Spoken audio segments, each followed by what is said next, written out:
ಮೊದಲೇ ಮಾಡೋದು ಪ್ಯಾಚ್ ಹಾಕೋ ಕೆಲಸ, ಅದರಲ್ಲೂ ಕೂಡ ತ್ಯಾಪೆ ಹಾಕೋದು ಮಾಡಬೇಡಿ. ಹಾಕೋ ಪ್ಯಾಚ್ ಅನ್ನಾದ್ರೂ ಸರಿಯಾಗಿ ಹಾಕೋಣ, ಇಲ್ಲ ಅಂದ್ರೆ ಇನ್ನೂ ಮರ್ಯಾದೆ ಹೋಗುತ್ತೆ. ಮೊದಲೇ ಮಾಡೋದು ಪ್ಯಾಚ್ ಹಾಕೋ ಕೆಲಸ, ಅದರಲ್ಲೂ ಕೂಡ ತ್ಯಾಪೆ ಹಾಕೋದು ಮಾಡಬೇಡಿ. ಹಾಕೋ ಪ್ಯಾಚ್ ಅನ್ನಾದ್ರೂ ಸರಿಯಾಗಿ ಹಾಕೋಣ, ಇಲ್ಲ ಅಂದ್ರೆ ಇನ್ನೂ ಮರ್ಯಾದೆ ಹೋಗುತ್ತೆ. ರಾಜ್ಯದ ರಸ್ತೆ ಗುಂಡಿ ಮುಚ್ಚುವ ಕಾಮಗಾರಿಗಳ ಗುಣಮಟ್ಟ ಕುರಿತು ಸಚಿವರು ಅಧಿಕಾರಿಗಳಿಗೆ ಖಡಕ್ ಸೂಚನೆಯನ್ನು ನೀಡಿದ್ದಾರೆ. ಮೊದಲೇ ನಾವು ಮಾಡ್ತಾ ಇರೋದು ತ್ಯಾಪೆ ಹಾಕುವ ಕೆಲಸ, ಅದರಲ್ಲೂ ಮತ್ತೆ ತ್ಯಾಪೆ ಹಾಕಂಗೆ ಮಾಡಬೇಡಿ, ನಮ್ಮ ಮರ್ಯಾದೆ ಹೋಗುತ್ತೆ ಅಂತ ಸಚಿವರು ಅಸಮಾಧಾನ ವ್ಯಕ್ತಪಡಿಸಿದರು. ಗುಂಡಿಗಳಿಗೆ ಕೇವಲ ಮೇಲ್ಭಾಗದಲ್ಲಿ ಟಾರ್ ಹಾಕಿ ಮುಚ್ಚೋದ್ರಿಂದ ಸಮಸ್ಯೆ ಬಗೆಹರಿಯುವುದಿಲ್ಲ. ಸಬ್ ಸರ್ಫೇಸ್ ರಿಪೇರಿ ಮಾಡದೆ ಮೇಲ್ಮೆಯಲ್ಲಿ ಮಾತ್ರ ಟಾರ್ ಹಾಕಿದರೆ ಪ್ಯಾಚ್ ಹೆಚ್ಚು ದಿನ ಉಳಿಯೋದಿಲ್ಲ ಅಂತ ಅವರು ಎಚ್ಚರಿಕೆಯನ್ನು ನೀಡಿದರು. ರಸ್ತೆ ಗುಂಡಿಗಳನ್ನು ಬೇಕಾಬಿಟ್ಟಿ ಮುಚ್ಚದೆ ವೈಜ್ಞಾನಿಕ ರೀತಿಯಲ್ಲಿ ದುರಸ್ತಿ ಮಾಡಬೇಕು. ಖರ್ಚು ಜಾಸ್ತಿ ಆದರೂ ಪರವಾಗಿಲ್ಲ, ಬಾಕ್ಸ್ ಕಟ್ ಮಾಡಿ ಜಲ್ಲಿ ಹಾಕಿ ಅದರ ಮೇಲೆ ಟಾರ್ ಹಾಕಬೇಕು ಅಂತ ಅಧಿಕಾರಿಗಳಿಗೆ ಸ್ಪಷ್ಟ ಸೂಚನೆಯನ್ನು ನೀಡಿದರು. ಗುಣಮಟ್ಟದ ಕಾಮಗಾರಿಗಳ ಮೂಲಕ ಸಾರ್ವಜನಿಕರಿಗೆ ಉತ್ತಮ ರಸ್ತೆ ಸೌಲಭ್ಯ ಕಲ್ಪಿಸುವಂತೆ ಸಚಿವರು ಅಧಿಕಾರಿಗಳಿಗೆ ನಿರ್ದೇಶನ ನೀಡಿದರು. ಮೊದಲೇ ಮಾಡೋದು ಪ್ಯಾಚ್ ಹಾಕೋ ಕೆಲಸ, ಅದರಲ್ಲೂ ಕೂಡ ತ್ಯಾಪೆ ಹಾಕೋದು ಮಾಡಬೇಡಿ. ಹಾಕೋ ಪ್ಯಾಚ್ ಅನ್ನಾದ್ರೂ ಸರಿಯಾಗಿ ಹಾಕೋಣ, ಇಲ್ಲ ಅಂದ್ರೆ ಇನ್ನೂ ಮರ್ಯಾದೆ ಹೋಗುತ್ತೆ. ಮೊದಲೇ ಮಾಡೋದು ಪ್ಯಾಚ್ ಹಾಕೋ ಕೆಲಸ, ಅದರಲ್ಲೂ ಕೂಡ ತ್ಯಾಪೆ ಹಾಕೋದು ಮಾಡಬೇಡಿ. ಹಾಕೋ ಪ್ಯಾಚ್ ಅನ್ನಾದ್ರೂ ಸರಿಯಾಗಿ ಹಾಕೋಣ, ಇಲ್ಲ ಅಂದ್ರೆ ಇನ್ನೂ ಮರ್ಯಾದೆ ಹೋಗುತ್ತೆ. ಸ್ಟ್ರಕ್ಚರ್ ಸರಿ ಇಲ್ಲ, ಕರೆಕ್ಟ್ ಫಾರ್ಮೇಶನ್ ಸ್ಟ್ರಕ್ಚರ್ ಸರಿ ಇಲ್ಲ. ಕೇಂಬರು ಒಂದು ಕಾರಣ, ಬೇಸಿಕ್ ಫೌಂಡೇಶನ್ ಸರಿ ಇಲ್ಲ, ಸಬ್ ಸ್ಟ್ರಕ್ಚರ್. ಸೊ ನೀವು ಕೆಳಗಡೆ ವೆಟ್ ಮಿಕ್ಸ್ ಹಾಕಿದ್ರೆ ಅಷ್ಟು ದೊಡ್ಡದಾಗಿ ಕಿತ್ತೋಗ್ಲಿಕ್ಕೆ ಸಾಧ್ಯ ಇರಲಿಲ್ಲ. ವೆಟ್ ಮಿಕ್ಸ್ ಅಲ್ಲೇ ಏನೋ ವೀಕ್ನೆಸ್ ಇದೆ.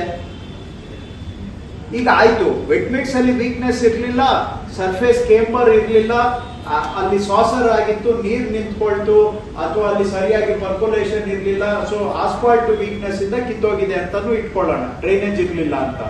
ಕಿತ್ತೋದ್ಮೇಲೆ ಜಲ್ಲಿನೂ ಕಿತ್ತೋಗಿರುತ್ತೆ, ಸಬ್ ಸರ್ಫೇಸ್ ಹಾಳಾಗಿರುತ್ತೆ. ನೀವು ಅದ್ರ ಮೇಲೆ ಸಬ್ ಸರ್ಫೇಸ್ ರಿಪೇರಿ ಮಾಡದೆ ಮೇಲೆ ಮಾತ್ರ ಟಾರ್ ಹಾಕಿದ್ರೆ ಎಲ್ಲಿ ಉಳಿತದೆ? ನನ್ನ ಸಿಂಪಲ್ ಕ್ವೆಶ್ಚನ್. ಸೊ ನೀವು ಅದಕ್ಕೋಸ್ಕರ ಖರ್ಚು ಜಾಸ್ತಿ ಆದ್ರೂ ಪರವಾಗಿಲ್ಲ, ಬಾಕ್ಸ್ ಕಟಿಂಗ್ ಮಾಡಿ ಜಲ್ಲಿ ಹಾಕಲೇಬೇಕು. ಇಲ್ಲ ಅಂದ್ರೆ ಸುಮ್ಮನೆ ಇವತ್ತು ಪ್ಯಾಚ್ ಹಾಕೊಂಡು ಹೋಗೋದು, ಇನ್ನೊಂದು ವಾರ ಆದ್ಮೇಲೆ ಅದು ಕಿತ್ತೋಗಿರುತ್ತೆ. ಆದ್ರಿಂದ ಇನ್ನೂ ಬದ್ನಾಮು, ನಾವು ಬದ್ನಾಮು, ಜನನೂ ಹಾಳಾಗ್ತಾರೆ.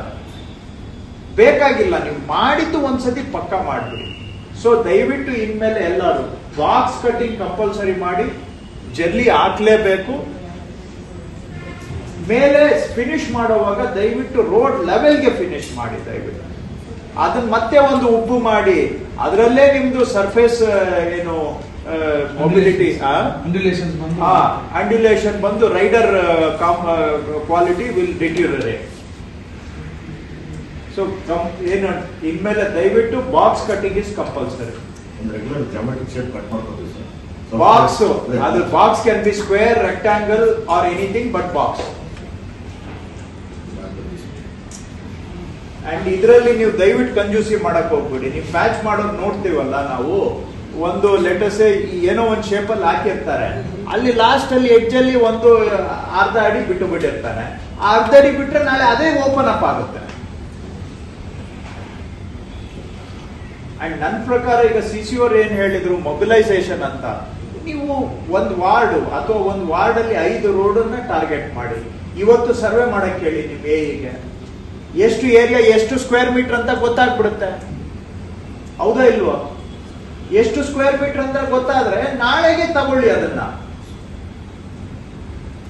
ಒನ್ ಡೇ ಅಲ್ಲಿ ಆ 5 ಈಗ 10 ಕಿಲೋಮೀಟರ್ ಟಾರ್ಗೆಟ್ ಮಾಡಿ.